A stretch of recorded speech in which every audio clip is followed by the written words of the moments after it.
is very lonely. You start to tell yourself that you don't need other people. You know, all I need is me. You know, I don't need anybody else. You have to do that because it bothers you too much. It can hurt too much to be deprived from normal human contact for so long. Loneliness is very much like pain. It was evolved over time to change our behavior so that we reconnect with others, which is necessary for our survival. The brain processes loneliness in the same area as physical pain. Being cut off from others can hurt so much that people will go to extremes in order to connect. Even if they've just been here a couple years, you can just see their mentality just go down. It's pretty rough. If one is totally isolated, any connection is better than none.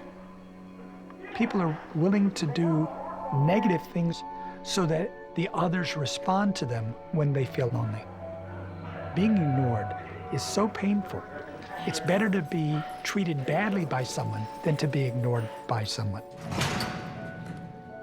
I think segregation is like torture.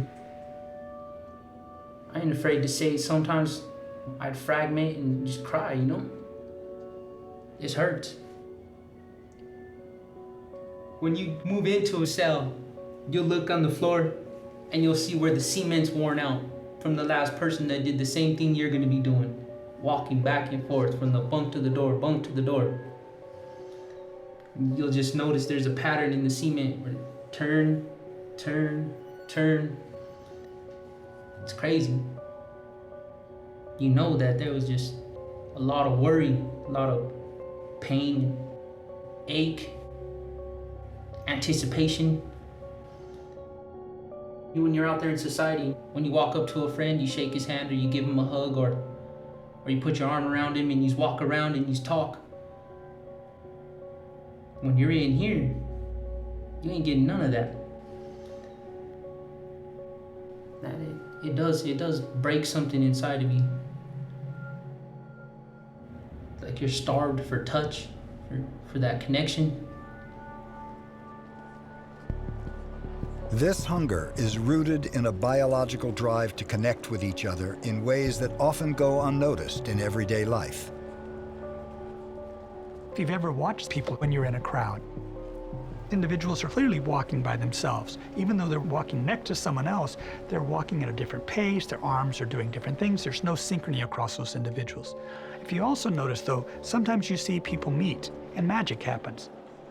All of a sudden these two individuals walk off and they've been synchronized. They're walking in the same pace, their arms are now in synchrony. This all happens automatically. Those individuals didn't have to think about walking off and aligning their steps.